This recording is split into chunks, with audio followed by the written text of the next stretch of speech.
আসসালামু আলাইকুম সবাইকে। কাল আমাদের বাসায় ছোট্ট একটা পারিবারিক দাওয়াত ছিল। আলহামদুলিল্লাহ সবাই মিলে অনেক সুন্দর একটা সময় কাটিয়েছি। আর এদিকে হচ্ছে আমি রাতেই রান্নাবাড়ি শুরু করে দিয়েছিলাম।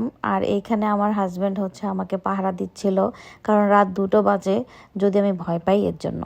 তারপরে সকালের শুরুটাও হয়েছে আমার রান্নার ব্যস্ততা দিয়ে।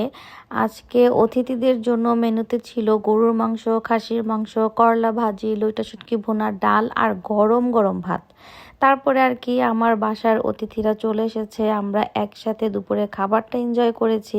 কিন্তু আমার ভিডিও করতে মনে নাই, তাই তোমাদেরকে এখন শুধু রান্না করার ভিডিওগুলোই দেখাচ্ছি। রান্না বান্না, অতিথি আপ্যায়ন, আড্ডা, ক্যারাম খেলা সব কিছু মিলিয়ে ছিল ব্যস্ত আনন্দময় একটা দিন। অনেক অনেক কাজ ছিল।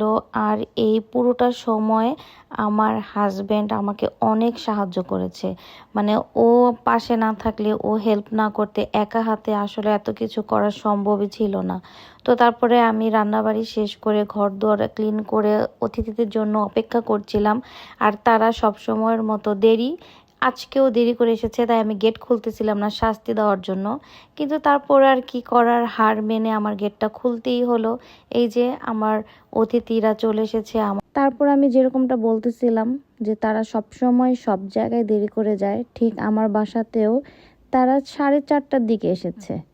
তো এই যে সবাই এখানে বসে আছে, আমরা আড্ডা দিচ্ছিলাম। তারপর আমার হাজবেন্ড যখন আসবে তখন আমরা সবাই একসাথে খাওয়া দাওয়া করব। ওই ভিডিওটা নাই, তো রিভিউ শুনো। তোমার কাছে ভালো লাগছে, ঠিক আছে? গরুর মাংস, ডাল, করলা ভাজি, তারপর চিংড়ি মাছ, তারপর সবই মজা। সবচেয়ে গরুর মাংস সত্যি অনেক মজা। ভাবি, আপনার কাছে কোনটা ভালো লাগছে? আমার কাছে সত্যি অনেক মজা লাগছে। তারপর ডাল আর ইত্যাদি সবই মজা। ওইগুলো এবারে তোমার কাছে?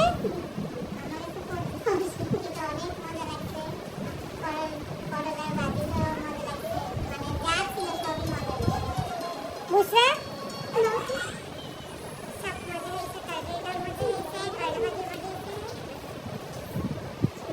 আমার কাছে সবচেয়ে বেস্ট লাগে করলা ভাজি আর সাধারণ। আমার কাছে গরুর মাংস বেশি মজা লাগে। গরুর মাংস এটা তো খাই নাই, এটা কি ছিল?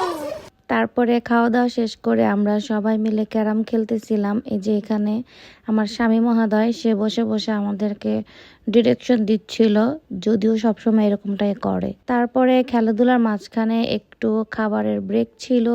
সন্ধ্যার দিকে আমরা, মানে সন্ধ্যার বলতে কি, আমরা 8টা 9টার দিকে, 8:30টার দিকে একটু ভাজা পোড়া খেয়েছিলাম। তারপরে ভাইয়াকে বলছিলাম কাঁকড়া ভেজে দিতে, ভাইয়া আমাদেরকে কাঁকড়া ভেজে খাওয়াইছে। অনেক মজা হয়েছে কাঁকড়া ভাজাটা। এর জন্য আমি ভাইয়ার অপেক্ষায় ছিলাম যে উনি আসলে ওনাকে দিয়ে ভাজাবো। আর এইদিকে আমার হাজব্যান্ড, শুরুতেই বলতেছিলাম যে ও অনেক কাজে হেল্প করছে আমাকে, অনেক অনেক, প্রায় আমার থেকে ও বেশি কাজ করছে।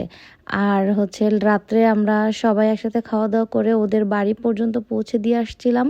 এই ছিল আজকের ভিডিও। আর যারা মনে করো যে জামাইকে দিয়ে কাজ করাইছি, তাদের জন্য একটাই কথা, সংসার তখনই সুন্দর হয় যখন ভালোবাসার পাশাপাশি দায়িত্বটাও ভাগাভাগি হয়।